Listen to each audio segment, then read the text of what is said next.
Well, the whole Grand Canyon thing is bananas. Like, there's areas of the Grand Canyon you cannot explore. You cannot go. You cannot fly over. Right. And you can't fly under the rim. Yet when you go to those bad places, suddenly a white plane flies over under the rim, black helicopters show up. I showed it in my episode. I show the black helicopters showing up. Like, they do show. Yeah. Like, they are protecting something. It's not as simple as this is a dangerous area, because you can go to any dangerous area. You go just to the normal tourist area. It's like, be careful. People fall. 2 people a year fall. Yeah, someone fell recently. They did? Yeah, an influencer. Of course, taking a selfie. But the Grand Canyon, there's been these crazy stories of people finding these like these caverns with like Egyptian artwork and hieroglyphics and these stories of artifacts that have been removed from there. So the story is, it shows up, I believe, in like the Phoenix Gazette. It's 1903 or so. And the explorer is G.E. Kincaid, and he's going down, he's looking for gold deposits or whatever. This is just before Teddy Roosevelt made the Grand Canyon a preserve. He was a naturalist. So he finds these steps that are clearly man-made. He follows the steps up, and there's a cave, and he goes in there, and he describes hieroglyphics that look Egyptian but are not quite. He finds a statue that he describes as like Buddha-like, not Egyptian, not human, but sort of like Buddha, and all these weapons, shields, gold, all sorts of stuff. He keeps going. He finds a deserted city in the caves, and all these tunnels and caverns go everywhere, and he's trying to map everything. He comes out, and he goes back to town, and he gathers together a group that we're gonna go find this stuff again. And people are excited about it. And a couple of weeks go by, and everyone's gathered to go on the expedition. He never shows. The expedition goes nowhere, and that's really the last we've heard of it. But that area in Ohio also is known as the sandstone capital of the world, and I don't know if that's related to the Egyptians, because that's what the pyramids are made out of, you know? Mm-hmm. There's tons of sandstone that is very specific to that region. Mm-hmm. Yeah. So, pyramids made out of sandstone? I thought so. Yeah, there's 21, from 1800 to 1980, 21 times the amount of sandstone that made the Great Pyramid was shipped out of Ohio to make various buildings all over the world. Really? Most of them in the United States, obviously, but all over the place. Dun, dun, dun. Yeah, just weird facts I found after Graham came History through. of the humans. We don't know history. We know some, right? The only history that we know is the one we go discover on our own time. The one that's presented to us is not history. It's all lies. Well, it's not all lies. All of it. There's some lies. I found that too. Lost civilization in Grand Canyon was, Egyptian? Yeah, the Smithsonian published some stuff in 1909, wow. I guess, that where all this came from. There was an article that got written, and I don't know how much of it they proved or was proven or was just newspaper. It was like bait back in the day. Look at this. Even more amazing, the artifacts didn't match up to anything on the known record. Rather than appearing to be of Native American origin, as one might expect, the object had distinct Egyptian or Tibetan designs. Mm-hmm. Could there have been an entire civilization of Egyptians living here? Mm-hmm. If so, how did they get here? Mm-hmm. Dun, dun, dun. It's not that hard. Hop in the boat, man. You got cats that leave Africa and try to come to Spain on these places on a chicken wing. Yeah. You know? It is interesting, right? Like the population of Cuba. Cuba's so insanely diverse, and it's right there. Like, what is the history of that other than the slave routes? Like, what is the history of Cuba? Because Cuba is very distinct African people living there. Mm. The whole Caribbean, all that whole area has a lot of African roots to it, but it's just a place that was conquered by the Spain, you know, by the Cortezes, you know, those type of people. What really disturbs me is there's no way to know exactly what happened. It's like you're piecing things together based on artifacts and historical record, things that people wrote down, and journals and logs, and there's people that have traveled. So again, I've studied this so long ago, but I remember reading primary source from somebody that traveled with Cristobal Colon, aka Christopher Columbus. And he was saying very specific things about his accounts when he reached these different places. You know, and he was saying things like, we got to the land and we found Africans. And I remember him specifically saying, so no matter where we go, we find Africans. And he said it as if he was disappointed. And then they started talking about, like, you know, they started talking about their culture and describing their culture. You just got to go look at the people that travel with Cristobal Colon, and there's some firsthand accounts there, and they're very honest about it, you know. Do you have anything in this book about the Olmecs? No, not really. I mentioned them briefly. I explored the Olmec mystery in considerable depth. Could you explain that to people that maybe in Fingerprints of the Gods? Yes. So it's considered to be the earliest high culture of Central America. Everybody's heard about the Aztecs. Everybody's heard about the Maya. But before the Aztecs and before the Maya, there were a culture who are referred to as the Olmecs. Again, we don't know what they called themselves. That's what the Aztecs called them. They called them the Olmecs, and it means the rubber people because that rubber producing area of Mexico. They worked in giant megalithic constructions. What they're most famous for is these huge carved human heads, which can be on a scale of up to 20 to 25 tons in weight, and which have curious features which have been interpreted variously as Polynesian, African, don't look like classic Native American features. Keep that up. But one of the things I've realized is that there is no classic Native American feature. That Native Americans are have a very complex genetic story with very many different elements brought into it, and we shouldn't be necessarily surprised by the supposedly non-Native American look of these Olmec heads. What do we think those helmets were that they were wearing? Nobody knows, because no physical example of such a helmet has ever been found, just like no physical example of an Egyptian pharaoh's crown has ever been found. All we see is the stone reproductions of them. Do they universally wear these helmets in these stone reproductions? They pretty much all wear these helmets in the Olmec stonework. There's another fascinating figure from La Venta, one of the Olmec sites, which is the earliest ever image of a plumed or feathered serpent. The feathered serpent is a famous icon in Central America. Quetzalcoatl, who's the god of peace, the bringer of civilization, who is associated, for example, with the famous pyramid of Kukulkan, which is just another name for Quetzalcoatl at Chichen Itza, where on the spring equinox a shadow effect creates the image of a serpent coiling down the stairway and joining with the carved head of the serpent. There's the image from La Venta. That's the earliest image of a plumed serpent in the Americas. And sitting in the middle of it, and I made a big deal out of this because I think it is a big deal in Magicians of the Gods, sitting in the middle of it is this human figure who's holding this strange bag in his hand. And it's just a fact that those identical bags are found in ancient Sumer in the hands of individuals who were considered to be civilization bringers, and they also show up on Pillar 43 at Göbekli Tepe. Is there any photographs or anything? No. There never is of this stuff. Right, just descriptions. Just a great story. Well, the great part of the story is the fact that you actually can't go there. And the idea that there's an area where the military is protecting people from being foolish, that doesn't make any sense. Nobody asks why. Right. Like, nobody asks why. It really bothers me about that story and all of these, whether it's disclosure or whatever. I don't hear anyone asking why. Well, they won't let us. Well, who's they? Right. Someone's in charge of stuff that's not the president. Right. Or Congress. So who is it? So, you know, is it possible there's some sort of a government installation down there somewhere?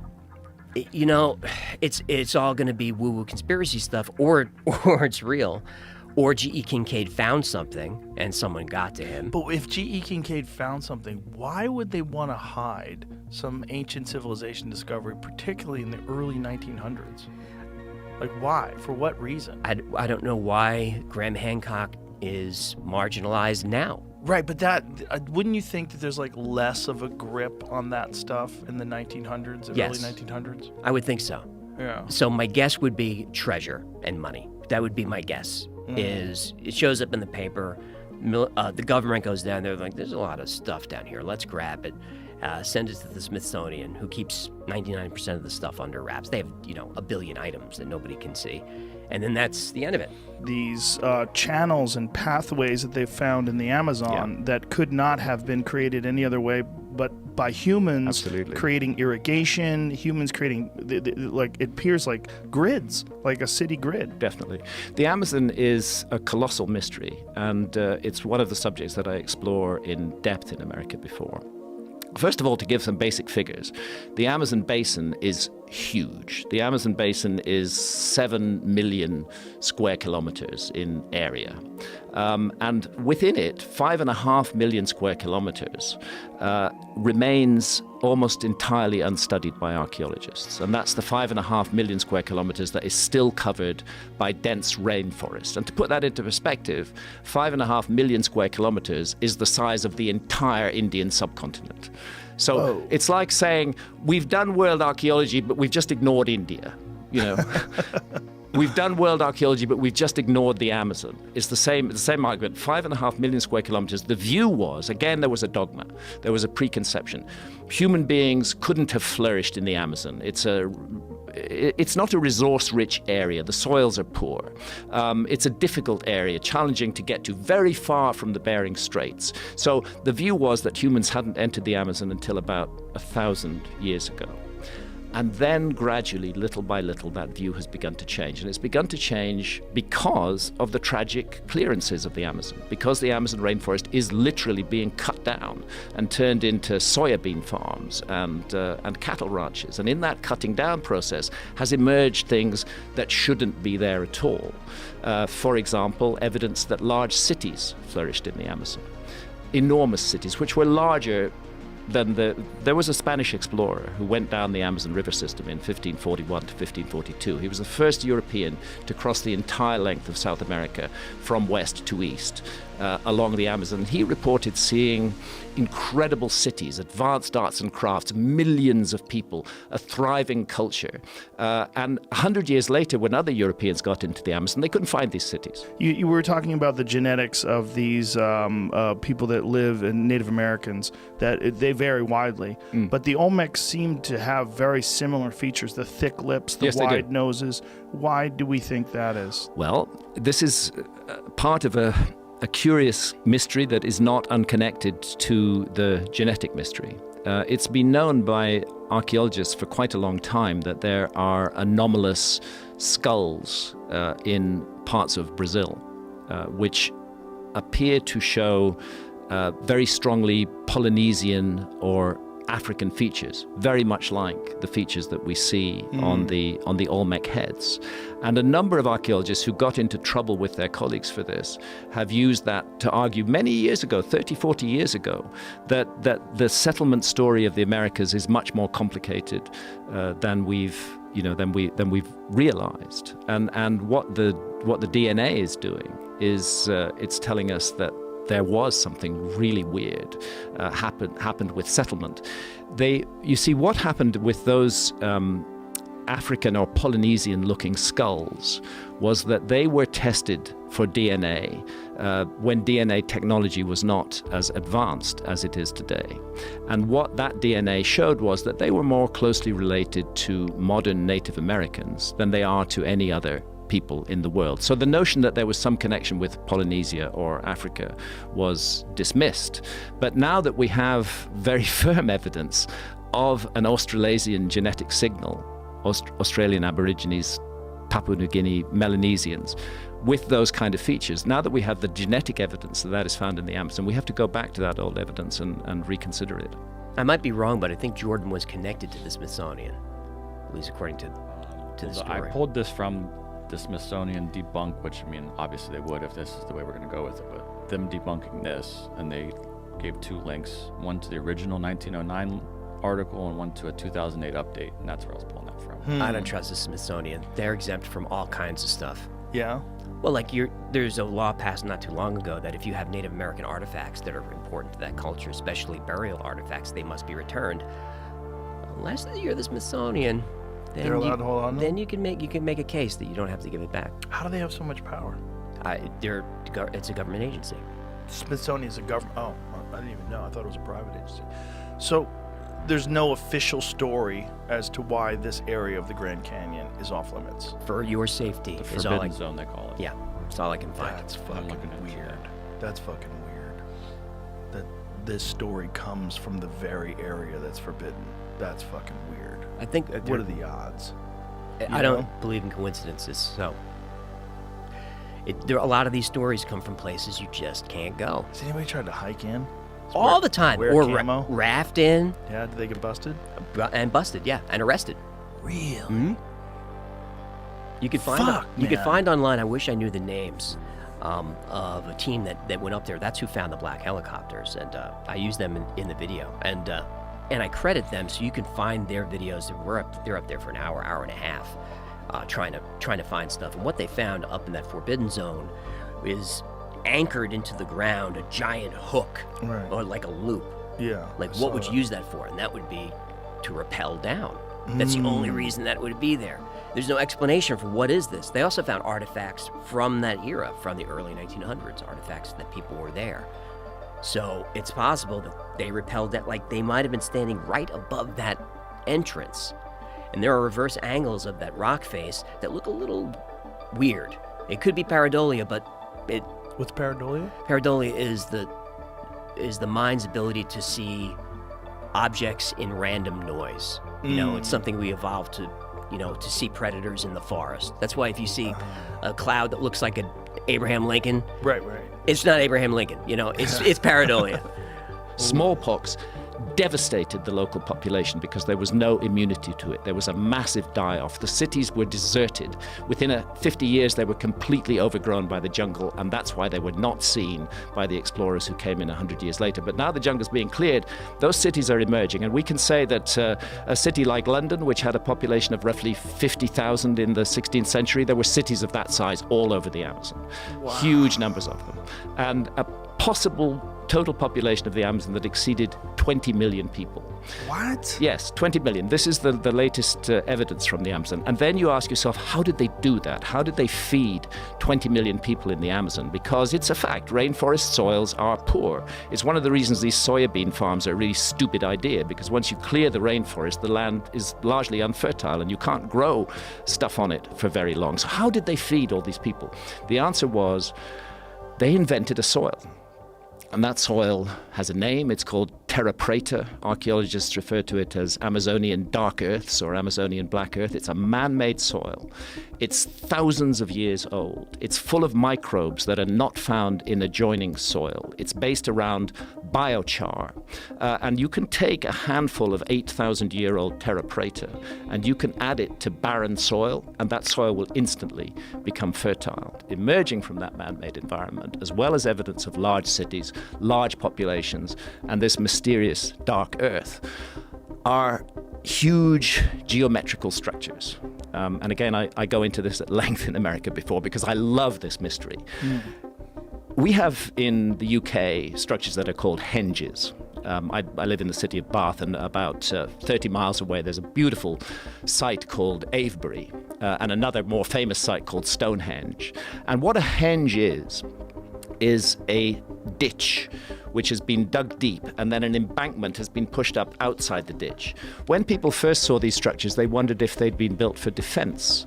But then it became obvious they hadn't been built for defense, because if you want to create a moat, you put it outside your embankment, not inside your embankment. So a henge is an earthwork which consists of a deep moat with a large embankment outside it, and it can be circular, it can be square, and in the UK and other parts of Europe it often contains stone circles, megalithic stone circles as well, but the henge itself is entirely an earthwork.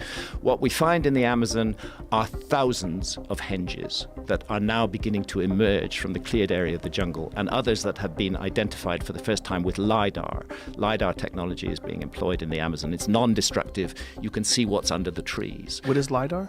Light imaging and detective radar. They bounce laser beams down into the jungle. There's a whole pattern of them. You need helicopters, and but it doesn't damage the rainforest. And you can strip away and see what's there. If this isn't too much of a diversion, let me give you the example of Guatemala. Guatemala is a small country. If I remember correctly, it's not much more than 100,000 square kilometers in size. It is filled with intriguing Mayan ruins. Everybody has heard of Tikal. What archaeologists didn't know was that literally within walking distance of Tikal surrounding that whole area were more than 60,000 structures that they hadn't identified. The investigation needs to be done, but what's fascinating about them is this very powerful geometry and astronomy. So a number of the sites are perfectly aligned to true north, true south, true east, and true west. I'm not talking about magnetic north, I'm talking about true astronomical north. To do that, there's only one way to do it, and that's with astronomy. So that tells us that astronomers were at work in the Amazon.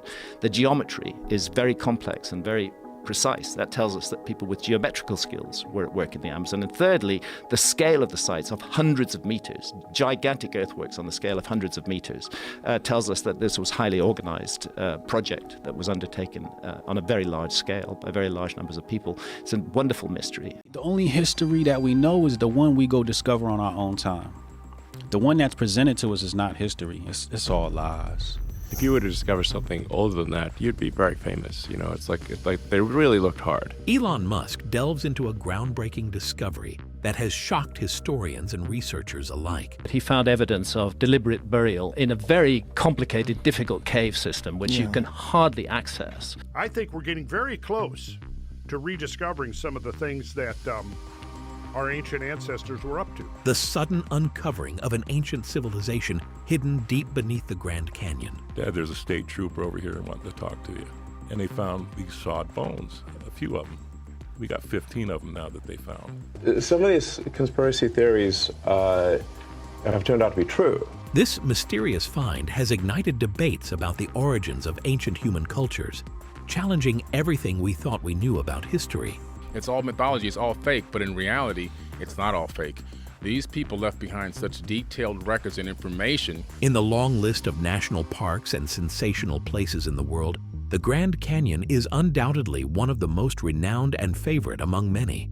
From its size to its beauty and captivating features, this wonderland has everything to attract individuals and keep them submerged in its awe. Tourists, explorers, and scientists find it hard to keep their sights off this natural wonderland, as it has something special for everyone. From the breathtaking views to the stunning geological features like rocks and steep mountains and valleys, the canyon is like a whole different universe on Earth. Folks from all over the world travel to this place to catch a glimpse of what life in an open wonderland would feel and taste like. Aside from these, the Grand Canyon also offers a captivating geologic phenomenon. And a prime example of this is the Great Unconformity. The Great Unconformity is a mind-boggling boundary between two massive sets of rock layers, showcasing a mesmerizing time gap that, according to our history books, shouldn't exist. The time gap is believed to span hundreds of millions of years, and it presents a sudden shift from very ancient rocks at the lower portion to newer, younger rocks at the upper level. The stark separation is just breathtaking, presenting a merger between two very different geological periods. However, as tantalizing as the Great Unconformity may be, it does present a puzzle for scientists. The million-year gap in this anomaly is still a mystery. What actually transpired in these million years? The base of the Grand Canyon contains ancient rocks that have undergone millions of years of wear and tear. Above this, you find newer layers of sedimentary rocks that were shaped by rivers, seas, and other forces of nature. The stark contrast witnessed here is something that has amazed researchers. But then a few genius minds like Graham Hancock have managed to crack the code. According to Graham Hancock, a certain planetary event like a massive glaciation or a flood must have caused the sharp contrast witnessed in the Great Unconformity. Perhaps the colossal flood shredded off the ancient layer and then quickly began stacking new layers of sedimentary rocks to create the unique anomaly we see today. The crazy erosion from such a flood must have led to the absence of rock remains or survivors from that era, further compounding the enigma. Graham Hancock's flood theory isn't far-fetched, as many researchers and history books across various cultures reference a cataclysmic flood that once swept the earth thousands of years ago. One such reference is in the Christian Bible and is commonly referred to as Noah's flood. Decades of exploration in the Grand Canyon have revealed many ancient fossils, possibly casualties of this great flood. There are some experts who even suggest that the Grand Canyon was formed by massive erosion, which is why it contains many steep landscapes and extravagant highlands. All of these point to the fact that Graham Hancock's prediction was right. Graham Hancock currently stands as a remarkable figure in the world of historical and scientific investigation. Born in Edinburgh in 1950, he transitioned from sociology to journalism before diving into prehistoric mysteries and ancient civilizations. Hancock has written several interesting books, sharing some of his most profound theories and findings. Some of his famous books include Fingerprints of the Gods and Magicians of the Gods. He also appears on the Joe Rogan Show regularly, where he discusses some of his mind-blowing theories. Most of Hancock's works, particularly his interpretations of historical documents and archaeological evidence, have earned him the title of a pseudo-archaeologist. He has a remarkable gift for analyzing things in a way no one else has, and bringing up the most interesting findings and conclusions. Recently, he made one such interesting conclusion about the Grand Canyon that sent shockwaves throughout the scientific community. Hancock revealed that an ancient advanced civilization lived under the mesmerizing park. Hancock, like a 20th century Indiana Jones, gazed into the Grand Canyon in a way no tourist or explorer had ever done before. Thanks to his keen perception and curiosity, he brought several interesting revelations to light. Hancock drew groundbreaking conclusions from his own discoveries, as well as deep research on historical records of people who had explored the Grand Canyon in the past. One such individual who had explored the Grand Canyon in the past and inspired Hancock was John Wesley Powell. Powell started his exploration of the Grand Canyon in the 1800s, when it wasn't yet a national park, and people could care less about it. Powell, however, was intrigued by the strange rocks in the area, and so, against all odds, he entered the area, analyzing the pastures, highlands, rivers, and everything he could find. The young adventurer dreamed of drawing a map of the Grand Canyon and learning its history. Although there weren't many tools or technology to help his revolutionary expedition, Wesley Powell did make some interesting findings. He discovered that the carved rocks in most of the canyon had been shaped by water over millions of years. He also realized that these rocks held much critical information about humanity's past. In fact, they were like some kind of time machine, offering a glimpse into the past. Wesley Powell's sensational description and analysis of the Grand Canyon spurred many to develop an interest in this once-forsaken wonderland, and it wasn't long before other explorers burst onto the scene. One of the most popular figures who managed to make a ground-shattering discovery about the canyon was the famed explorer G.E. Kincaid. G.E. Kincaid was a daredevil, a man who would go to any lengths to get to the real bottom of anything and anywhere he truly wished to explore. He set his eyes on the Grand Canyon in the year 1908, about the time when President Teddy Roosevelt sought to declare the place off-limits for miners and woodcutters. For Kincaid, he wanted to see the canyon in all of its glory before parts of it were cut off forever. And so, sensing one last opportunity for an adventure, the daredevil took a boat down the Colorado River and into the vast wonderland. By this time, the Grand Canyon was rich in minerals, gold and silver, so either way, it was a win-win situation for Kincaid. However, what this man found in the canyon was beyond precious metals. What he found would turn out to be the most earth-shattering discovery of the century. About 40 miles upstream, Kincaid noticed several strange markings in the rock formations. This piqued his interest, causing him to probe further on foot. There was no clear path to follow, so this adventurer relied on instincts alone. A little while later, he began to see several puzzling things that made him realize there was more to the canyon than anyone could have ever imagined. The first thing that caught Kincaid's eye was the several steps carved into the sandstone like a staircase. The structure seemed human-made, further sparking Kincaid's curiosity. The young treasure hunter knew he was onto something big, so he pressed on without calling for backup or reporting what he saw to authorities. At the end of the steps, Kincaid came face to face with a hidden passage. By now, he was deep in the heart of the Grand Canyon, and the darkness was overwhelming. The cave was concealed so well that not a flicker of light could enter. However, armed with his flashlight, Kincaid's epic adventure was far from over.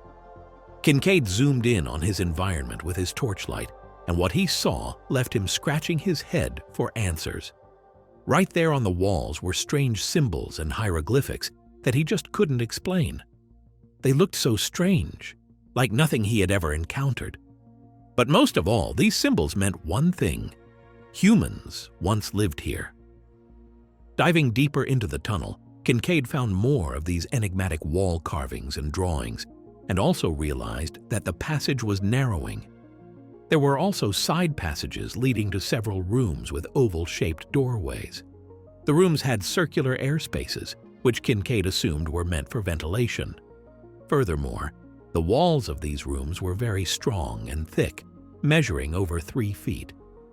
These secret chambers employed mind-blowing architecture and a marvel of engineering. Judging by the writings on the wall, the tribe that lived here must have been ancient. But then, the level of engineering and architecture employed here speaks of a people with advanced knowledge, probably ahead of their time. Putting all the pieces together, Kincaid found himself in an enigmatic web of mystery and wonder, with many questions running through his mind. What tribe or ancient civilization lived here? And how did they gain such masterful knowledge of engineering and architecture? To add to the enigma, there were several other findings, like a sculpted idol, a collection of various tools crafted from copper, residues of slag and charcoal, and certain reflective stones. All of these were strong indicators of human presence, further strengthening Kincaid's belief that a tribe or ancient people once lived here. However, the real eye-opener came when Kincaid entered a certain chamber deep within the intricate network of passages. Kincaid was utterly shocked as he found something he never would have thought existed in the Grand Canyon. Right there inside this chamber was a collection of several mummies. It was like some kind of ancient tomb, like those found in Egypt. But that wasn't all. At the head of each mummy was a small bench with samples of copper cups and fragments of broken swords on them. The whole scene seemed mind-boggling, but it was the last and final thing Kincaid, or any other explorer after him, needed to confirm that humans indeed settled in these deep, dark caves. The idea of an ancient human civilization inhabiting this vast wilderness seems so ambiguous, like some cooked-up tales. But then, the evidence is overwhelming.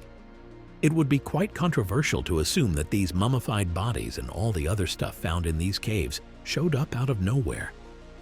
But these pieces of evidence raise several questions about humanity's history.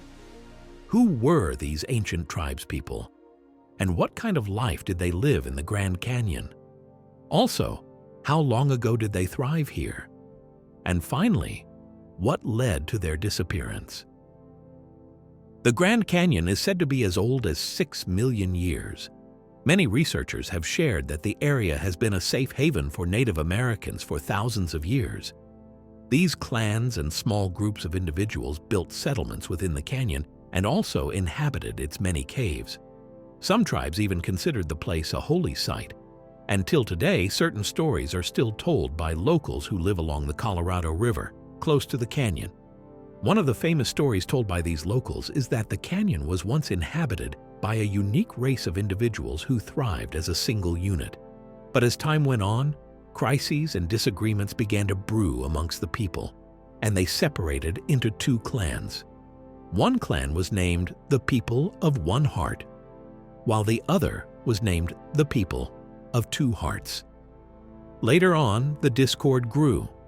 So the chief of the tribe, a man named Macheto, requested that the people of One Heart leave the settlement. However, there was no way out. So the all-wise chief planted a tree so it grew and burst out through the roof of the clandestine cave, creating an opening. Through this opening, the people of One Heart were able to escape and find a new settlement somewhere close to the Colorado River. From then on, they began cultivating and further spreading out to other parts of the nearby lands. This story radiates from the Hopi people, a North American tribe that resides in northeastern Arizona. The unique people are sometimes called Pueblo Indians and are regarded for their unique culture, which greatly involves painting. The mesmerizing story was brought to light by artist W.E. Rollins after he spent a year learning about the indigenous culture of the Hopi people. So far, there's gross speculation that the ancestors of the Hopi people were the ones who inhabited the Grand Canyon. But then, certain mysteries still exist about how these folks managed to survive in such an environment. The sprawling caves seemed like a vast underworld, but on the other hand, they also seemed too uninhabitable for humans. Early explorers like G.E. Kincaid, who ventured into these regions, confirmed that they were quite risky and difficult. Kincaid was the brain behind many of the early discoveries within these ancient caves in the Grand Canyon. In fact, he explored the caves so much that he gave them the name Kincaid Citadel. The entrance to Kincaid Citadel is positioned about 1,486 feet down a steep wall of the Grand Canyon. Getting access to this conclave alone via this entrance is life-threatening. Beyond that, there's the rugged terrain to deal with, as well as narrow passages and gross darkness. All of this makes the adventure more treacherous, a nightmare for the faint of heart. Kincaid faced so many difficulties that he turned to the Smithsonian Institute to enlist their help and support. He wrote down his enigmatic cave findings, hoping to entice the Institute so they'd equally pick up interest in the caves. As luck would have it, Kincaid got what he deserved. A team of over 40 experts, including scientists, researchers, and journalists, were unleashed to dig deep into the enchanting reaches of the cave, finding answers to the puzzle. One renowned academic, Professor S.A. Jordan, partnered with Kincaid to lead the new team. The goal was simple: find out the truth about this underground home and the civilization that thrived in it. Over the course of the expedition, several stunning artifacts were uncovered. Each one is a testament to the superfluous civilization that owned them. Over time, these little bits and pieces began to add up, giving scientists and researchers a picture of how the ancient people once lived. In fact, several plausible theories had begun to take shape within the group, and it was as though the mystery would soon come to an end. However, just when the team was about to reach the climax of their investigations and findings, something shocking happened. Every single artifact and mummy that had been sent to the Smithsonian authorities mysteriously disappeared. When Kincaid tried to inquire into what had happened to his precious artifacts and mummies, he was shut down. It was an enigmatic scenario, with several fingers pointing at various individuals. Things took the strangest turn when Kincaid and Jordan, the two men spearheading this research, mysteriously disappeared. It was completely shocking, as no one could find any traces of these men or tell of their whereabouts. But beyond a case of missing persons, this turn of events also meant that the once great expedition would come to an end. With Kincaid and Jordan gone, there was no way to find out the truth about these caves in the Grand Canyon. These men vanished with an unthinkable wealth of knowledge. It didn't take long before the hundreds of workers and great minds who had gathered to help make the groundbreaking discovery began to disband one by one. And intriguingly, none of the workers gave any information about the possible whereabouts of the two men. In a twinkle of an eye, everyone was just gone. Nevertheless, the enigma didn't end there. Soon after the team disbanded, the government locked down the area. This single move sparked many questions and controversies. Why did the government lock down this part of the Grand Canyon? Was it because of the dangers hidden in the caves? Or was there something about these caves that they wanted to keep away from the public eye? The government never gave any explanation for these drastic actions. One minute, the caves were open, and then the next minute, armed men in black were parading the place, keeping people off the property. The secrecy and oddity of the whole thing made it quite puzzling and suspicious. The situation becomes all the more enigmatic when you consider the timing of the whole thing. Some conspiracy theorists even proposed that the government may have had a hand in the sudden disappearance of these men. Perhaps they made a ground-shattering discovery that the men in black couldn't risk getting exposed to the public. So they had to make these men disappear and also make the area inaccessible to to avoid any future adventurers from finding these dark secrets. Speculations have been running wild ever since these events took place in the 90s. Nevertheless, the curiosity and intrigue over the Grand Canyon haven't faded one bit. In fact, men like Graham Hancock have taken up the quest and are bent on solving the puzzle once and for all. Hancock has been renowned for his exceptional insight on matters regarding the mysterious and inexplicable. He specializes in looking into things and places that others won't dare, and he does so with peculiar insight. Hancock has been applauded frequently in the media for his profound pseudoscientific theories, some of which explain certain phenomena and places in ways scientists never could. For instance, Hancock shared with the world that a lost civilization created the pyramids and the Sphinx of Egypt. According to him, this civilization dates as far back as the Ice Age and may in fact be alien. Hancock has also shared several other alarming theories about Antarctica, aliens, Atlantis, and so many other interesting places and concepts. Somehow, this pseudo-archaeologist and researcher has a way of merging history with facts, theories, and real-life evidence to create fantastic views and explanations for some of the most mind-boggling mysteries of the 21st century. Interestingly, renowned individuals within the scientific community even accept most of Hancock's theories. And like several others before, this theory about the Grand Canyon is becoming profoundly popular. Despite the fact that the government's sudden shutdown of the caves and the surrounding area makes it impossible for experts like Graham Hancock to explore in person, he's managed to create profound theories using years of backbreaking research and data. But Hancock is not alone in this noble endeavor. Several researchers and explorers have been drawn to these caves, and some are taking the bold step to go beyond the usual theories to find out the truth for themselves. One such individual is the explorer Jerry Wills. Wills and his wife committed several years of their lives to investigating and finding this underground civilization. First, they tried locating the entrance of the Kincaid Citadel, despite obvious physical and psychological roadblocks put up by the government. However, shockingly, the duo found themselves under constant surveillance from an unidentified aircraft. This gave them the impression that the government was watching their every move. Eventually, Jerry Willis and his team stumbled upon a certain tunnel that should have led to the Citadel, but strangely, they found cement blocks and several pieces of equipment that seemed to suggest that someone was there. The mystery was very puzzling, given the fact that the entire area was supposed to be off-limits. This sparked several questions among experts. Who or what was exploring these caves? Was it the government? And if so, why?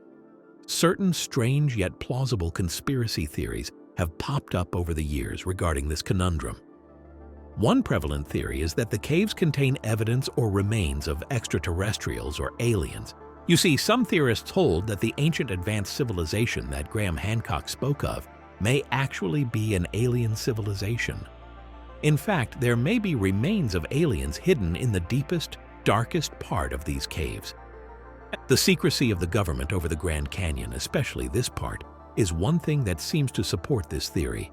For decades, we've seen the U.S. government maintain a certain level of secrecy when it comes to matters regarding the paranormal or supernatural. From UFOs to alien sightings and weird, unexplainable phenomena, much of documented outer-worldly events and items are kept classified. Time and time again, multiple whistleblowers and supposed witnesses have let the cat out of the bag, revealing shocking details about the government's involvement with aliens and extraterrestrials. Some shocking revelations include the retrieval and reverse engineering of alien technology and DNA, running secret experiments, and so on. Strange enough, neither the government nor its agencies admit the existence of extraterrestrials. Yet overwhelming evidence and testimonials from pilots, astronauts, and other critical office holders in agencies like the CIA and NASA have made the public suspect there's a lot going on behind the scenes. The government's insistence on secrecy over the Grand Canyon caves is very similar to their secrecy over places like Area 51, a place rumored to be a hub for research on aliens and extraterrestrial technology. But then again, another thing that supports the alien connection theory is the discovery of hieroglyphics within the underground chamber. These symbols resemble those found in ancient Egyptian culture. If there's one civilization that's been rumored to have ties to aliens, it's ancient Egypt. From the magnificent pyramids to the mind-blowing technology, scientific knowledge, and magic these ancient people wielded, everything seems to suggest that they had help from an advanced race beyond the stars. The pyramids, for example, have been extensively studied, and many experts have confirmed that the architecture and expertise employed in their construction are just insane. Building such massive architectural structures, even by today's standards and technology, would be extremely difficult. But then, not only did ancient Egyptians build these things, but they also managed to align the pyramids with celestial bodies and cardinal direction. This signifies a high level of intelligence and advanced knowledge of the cosmos, something that should not have been possible for people of that era. Moreover, most of the stones that make up the pyramids weigh several tons. Experts are still baffled as to how these supposedly fragile people must have moved the stones hundreds of feet into the air. At the very best, it's safe to say they had help from certain powerful beings, perhaps giants. In any case, ancient Egypt left a trove of archaeological wonders behind, including weird cave drawings, mummies, and artifacts. And so finding the same kinds of mummies, patterns, and symbols in the Grand Canyon is highly suspicious. It hints at an ancient clandestine relationship that may have existed between the cave dwellers and ancient Egyptians. But what exactly could that relationship be? Were these cave dwellers extraterrestrials? Or were they a race of humans who received help from otherworldly beings like the ancient Egyptians did? Speculations are running wild, and experts are constantly left with more questions than answers. For one, the geographical distance between the Grand Canyon in the USA and the caves or pyramids in Egypt is insane. Connecting these two locations together would seem way out of league, except of course, you want to bring extraterrestrials into the picture. It's conceivable that the aliens may have brought knowledgeable individuals from Egypt to these Grand Canyon caves, facilitating the transfer and spread of knowledge. Now, while all this may seem plausible, the lack of evidence in our history books makes it all doubtful. However, some figures within the scientific community have pointed fingers at the government once more. Given the controversial history of the U.S. government on matters regarding aliens and how they love to keep everything classified, it could be that certain classified documents exist at top-secret levels, revealing the entire truth about aliens. Talk about a conspiracy within a conspiracy. For example, consider how Kincaid and Jordan mysteriously vanished just when the government stepped in. Could it be that the government made all traces of evidence and documents regarding the pyramids disappear without a trace? So far, there's still a truckload of questions and puzzles for experts and men of insight like Graham Hancock to solve. There's a chance that the same ancient alien civilization that influenced ancient Egypt may return to influence humanity's future once more. And besides, the Grand Canyon holds several enigmas, even to this day. Several explorers and tourists have shared spine-chilling tales of eerie encounters in this mega wonderland. The Grand Canyon, a natural wonder of North America, was among the earliest discoveries by Europeans. In 1541, a group from the Coronado mission, led by Captain Garcia Lopez de Cardenas, ventured to the South Rim. Remarkably, their expedition occurred 138 years before explorers stumbled upon Niagara Falls, 167 years before the discovery of Yellowstone, and nearly 300 years before the exploration of Yosemite. During the expedition of the Coronado Mission Group, a contingent descended toward the river but ultimately failed to reach it. Upon returning, they declared that the buttes, referring to the canyon, exceeded the height of Seville's Great Tower. Interestingly, some Coronado chroniclers made no mention of this side journey. In 1776, Franciscan monk Francisco Garces, tracing tribes along the Colorado River, reached the canyon's rim and encountered the Havasupai tribe. However, his party's primary focus was finding tribes and not explore the Grand Canyon itself. Meanwhile, fur trappers from Taos were also aware of the vast deep known as the Big Canyon, but they actively avoided it. They later guided exploratory parties from the United States Army Corps of Topographic Engineers, who sought transit routes around the canyon, as access was virtually impossible by land or water. In 1857, Lieutenant Joseph C. Ives led a steamboat expedition up the Colorado River, searching for the Big Canyon. Following the steamboat's sinking in Black Canyon, Ives ventured down Diamond Creek into the inner gorge. His journey included a brief stop at the South Rim. In 1861, he issued one of the most infamous proclamations ever made by an American explorer, stating, "Of course, the territory is completely worthless. There is nothing to do but leave once you've entered it. Ours was the first and no doubt the last white party to visit this unprofitable locale." Despite Ives's proclamation, a significant change came to the canyon through Major John Wesley Powell's expedition 8 years later. He descended the Colorado River through the canyon's magnificent depths. He renamed the Big Canyon to the Grand Canyon and penned a classic account of his experiences from the river.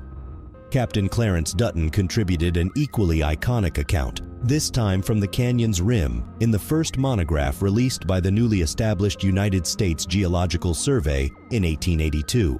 This monograph marked a notable shift, with geology emerging as a science with broad cultural appeal during this era. While the Grand Canyon may not be a practical transportation route, it has proven to be a captivating area for groundbreaking research. This transformation began because artists were irresistibly drawn to its distinctive and dramatic landscapes. They were encouraged by pioneers like Thomas Moran and William Henry Holmes, and inspired by the geological insights of John Wesley Powell and Clarence Dutton. These artists translated the fascinating beauty of the Grand Canyon into vivid paintings and intricate ink sketches. Before the era of Powell and Dutton, the Grand Canyon was a destination best avoided. However, in the wake of their pioneering work, it transformed into a marvel to behold. In 1903, Theodore Roosevelt disembarked from a train at the South Rim, declaring it a natural wonder unparalleled anywhere else. This marked a profound shift in the public's perception. The geological enigma of the Grand Canyon revolves around the southward flowing Colorado River. Its abrupt westward course carves a curved path across 4 plateaus. Culturally, this region presented a challenge to intellectuals who sought to create a compelling spectacle out of a landscape that bore no resemblance to idyllic pastures or alpine peaks. Unlike other magnificent natural wonders, the Grand Canyon remains hidden until one stands on its rim. It doesn't exert the same magnetic pull as the source of a river or the summit of a mountain. To experience its grandeur, one must actively seek it out and then interact with the profound visual beauty it delivers. This unexpected and unique characteristic made Western society perceive it as something distinct. While being the sublimest thing on earth, as Dutton put it, the Grand Canyon marked a shift in our modern understanding of scenery, demanding the creation of a new aesthetic and its criteria for acclaim. The Grand Canyon's rich geological history unfolds through uncovered rock layers. It also conceals the remnants of ancient civilizations along the Colorado River. Here, ruins and other artifacts lie beneath the river's sandy shores. Archaeologists have long endeavored to unravel the mysteries of these past inhabitants, piecing together the intricate history of this remarkable landscape. Bar the Europeans, the Grand Canyon has held sacred significance for Native American tribes for countless generations. 11 distinct indigenous peoples, including the Hopi, Havasupai, Zuni, Navajo, and Paiute, have inhabited or visited the Grand Canyon region for centuries. To these tribes, the Grand Canyon is not merely a scenic national park, it is deeply intertwined with their creation narratives and religious convictions. For the Havasupai, who have resided in and around the canyon for centuries, it is regarded as a gateway to heaven and hell. Their interpretation of heaven and hell diverges from the conventional Judeo-Christian concept. They believe heaven is a realm of eternal happiness and harmony with nature and one another. Conversely, their concept of hell is a place of intense suffering and retribution, where wrongdoers atone for their transgressions. According to Havasupai beliefs, the souls of the departed must traverse the canyon to reach their ultimate destination. The Grand Canyon is more than a mere geographical location to the Havasupai. It is a spiritual site where the past and present intersect. The canyon's geological formations and breathtaking vistas are integral to their beliefs and traditions, playing a vital role in their cultural identity. Speaking of formations, this natural wonder didn't exist overnight. It is a product of millions of years of erosion and geological processes. The Grand Canyon's formation dates back approximately 5 million years, when a natural dam filled with sediment created a lake in northern Arizona. As the lake gradually emptied, the Colorado River began carving through the rock, slowly shaping the magnificent canyon we know today. This process, known as erosion, is a potent force responsible for creating some of the world's most stunning natural landscapes. But erosion is not the sole force at play. Wind and water have also contributed significantly to forming the intricate network of canyons, gullies, and other features that constitute this fascinating landscape over time. The forces of nature have crafted a place of unparalleled beauty and complexity, a testament to nature's formidable power. It is believed that this took place long before humans inhabited the region, underscoring the role of nature alone in shaping the Grand Canyon. However, recent discoveries challenge our knowledge of when humans first appeared in this area. The discovery of footprints at White Sands National Park, New Mexico, is reshaping our understanding of early human presence in the Americas. This discovery suggests that humans may have inhabited the region much earlier than previously believed, potentially as far back as 23,000 years ago. This is 10,000 years earlier than the established timeline. Some experts posit that this discovery could provide evidence of the earliest human migrations into the New World. If validated, it would mean that humans have a far longer history in the Americas than we had imagined. This finding has stirred considerable excitement within the archaeological community. Although this discovery doesn't offer conclusive proof of early human presence in the Americas, it adds significant weight to the argument. A prominent researcher, Cyprian Ardelin, had already suggested that humans might have been in North America as early as 30,000 years ago. Ardelin has even dubbed this discovery the Holy Grail of anthropology and archaeology, highlighting its profound significance. But what's even more awe-inspiring is that the Grand Canyon has an astonishing geological history dating back over 1 billion years. Recent scientific investigations delve deeper into this history using a sophisticated method called thermochronology, which tracks the thermal history of rocks. Researchers collected rock samples from various canyon parts and made intriguing findings. They determined that the western and eastern halves of the canyon may have experienced distinct geological processes over time. This divergence in geological history could be linked to the ancient breakup of a landmass known as Rodinia, which commenced around 700 million years ago. The researchers conclude that the fracturing of Rodinia likely had varying impacts on the Grand Canyon, ultimately contributing to the formation of what we now refer to as the Great Unconformity. This research sheds new light on the canyon's geological evolution and deepens our appreciation of its remarkable history. This enigmatic gap in Earth's rock record has confounded geologists for years, and its most striking manifestation occurs at the base of the Grand Canyon. Here, the 500-million-year-old Paleozoic Tapete sandstone directly overlays the 1.4 to 1.8 billion-year-old Proterozoic Vishnu schist. Researchers at the University of Colorado Boulder have been diligently unraveling this geological mystery. According to a recent study published in the journal Geology, the missing period in geological history may be attributed to a series of earthquakes during the breakup of Rodinia. These earthquakes could have eroded rocks and sediment into the ocean, creating today's gap. As lit author Bara Peak noted, the Grand Canyon serves as a historical record, allowing us to peer into the secrets hidden for billions of years. With this latest study, we inch closer to comprehending the intricate events that have shaped our planet and its inhabitants. Now, let's shift our focus from geological mysteries to an unexpected discovery by explorer G.E. Kincaid. Upon learning of the Grand Canyon's imminent closure to visitors, Kincaid embarked on a final expedition down the Colorado River. His initial goal was prospecting for valuable minerals like gold, silver, and copper. Little did he anticipate the remarkable turn of events that awaited him. Approximately 40 miles into his river journey, Kincaid noticed unusual stairs in the towering sediment formations along the canyon. Intrigued, he decided to investigate further, disembarking from his boat despite the absence of any established trail. As he explored the area on foot, he made a breathtaking discovery: hundreds of steps intricately carved into the sandstone leading to a high shelf on the canyon's side. Even more astonishing was that these steps led to an unmistakably man-made entrance.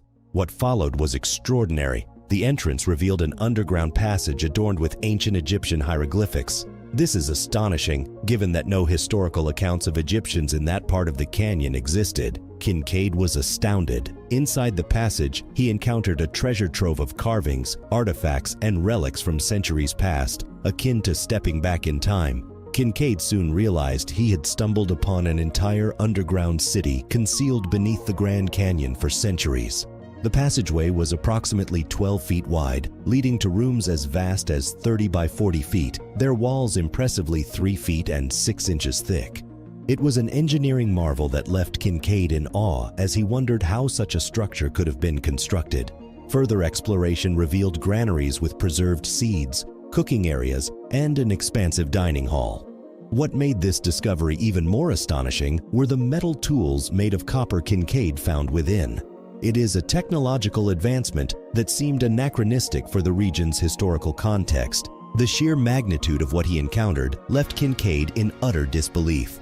Recognizing the paramount significance of his discovery, Kincaid christened it the Citadel and reached out to the Smithsonian, seeking financial backing and logistical assistance.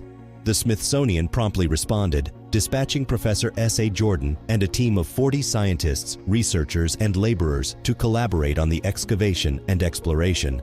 As the team further evaluated their findings, a remarkable revelation emerged. The cave system displayed a meticulous, symmetrical layout. Evidently, this was no haphazard arrangement of chambers and tunnels. Instead, it was a meticulously planned city with a clear purpose. The Citadel had been a dwelling for thousands of inhabitants, potentially spanning hundreds, if not thousands of years. Who were these inhabitants, and what became of them? This is where the narrative takes an intriguing turn. The civilization responsible for constructing the Citadel exhibited a level of advancement that far surpassed the native tribes that had inhabited the region for millennia. While one might consider the possibility that this was merely an exceptionally advanced local tribe, the reality defies this assumption.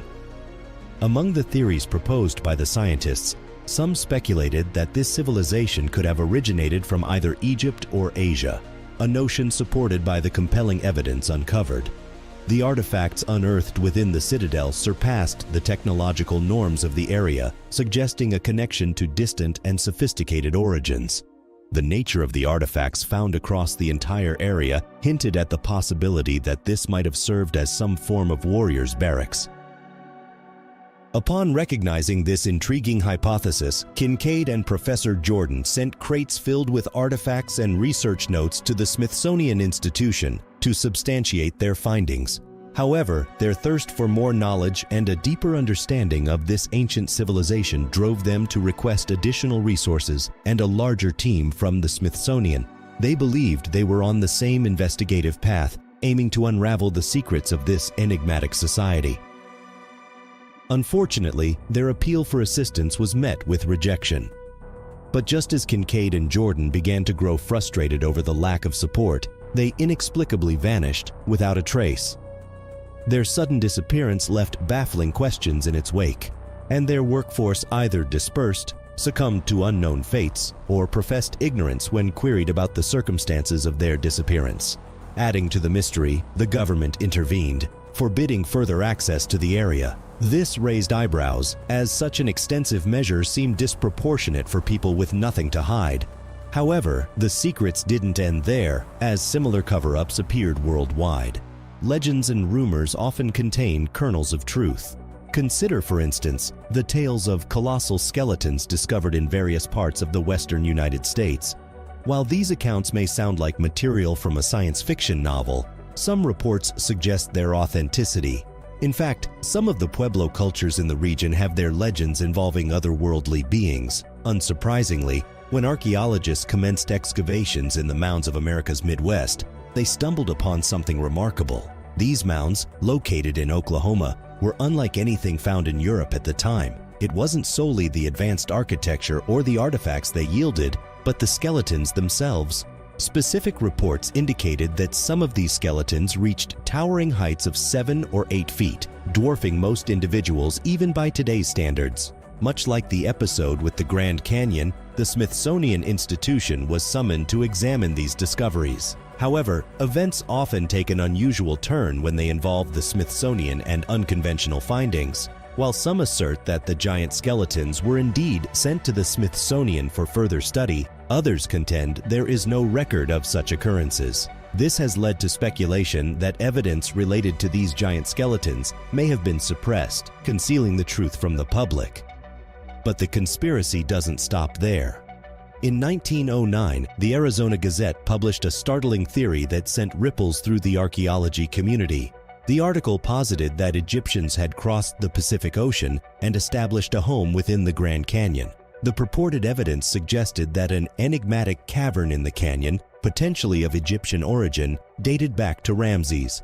Such news was not part of everyday discourse, so it naturally captured widespread attention. Many were captivated by the notion that ancient Egyptians might have journeyed to America and settled in one of Earth's most awe-inspiring natural wonders. However, shortly after this theory gained global prominence, it seemingly vanished. It was asserted that no credible evidence supported these claims, and the article disappeared from circulation. This left people across the world bewildered and uncertain about what to believe. It's a perplexing situation, further compounded by the apparent consistency with the construction of the underground city discovered centuries later. Crucially, what could authenticate these accounts are the remains of the inhabitants of these regions. While exploring the caves, G.E. Kincaid encountered mummies, many of them. These mummies were remarkably well preserved, wrapped in cloth and bark, accompanied by copper trinkets. At this juncture, a substantial team had meticulously examined all the evidence and forwarded their findings to the Smithsonian. Initially, there appeared to be a willingness to uncover the truth behind these mysteries. However, this attitude later shifted, with authorities denying the existence of mummies in the first place. Amidst these perceived cover-ups, individual explorers took it upon themselves to dig deeper and shed light on the situation. In the late 1990s, Jerry and Kathy Wills embarked on an investigative journey to substantiate Kincaid's assertions and search for evidence of ancient Egyptians ever inhabiting the Grand Canyon. Over 3 years, they extensively explored the region and conducted thorough research, all in pursuit of locating the elusive entrance to the underground city. When they eventually stumbled upon it, they encountered a significant challenge. The door lay nearly 1,500 feet down the sheer canyon wall, rendering it nearly impossible to access. The determined Willses discovered a ventilation tunnel that could lead them to the underground city. However, they found cement blocks obstructing their path, alongside peculiar platforms equipped with mountaineering gear. These findings led some to speculate that the government might actively prevent access to the underground city. The government, however, vehemently denies any knowledge of an underground city within the Grand Canyon and has imposed a ban on all exploration and mapping efforts in the area. This prohibition has kept daring adventurers from pursuing the truth. The inherent risks in exploring this treacherous terrain, characterized by dangerous concealed crevices and narrow passages, cannot be overstated. The government contends that they are simply safeguarding individuals from these dangers, but there are suspicions of ulterior motives and a hidden agenda. Opinions regarding this matter are divided almost evenly. Some remain skeptical, dismissing claims related to mummies and ancient Egyptians. In contrast, others firmly believe in a glaring cover-up, convinced that numerous discoveries point to the significant presence of ancient Egyptians in the Grand Canyon's history. They assert that those in positions of authority have long suppressed substantial evidence. Which side of this divide do you find yourself on? Do you think there is any credibility to these findings?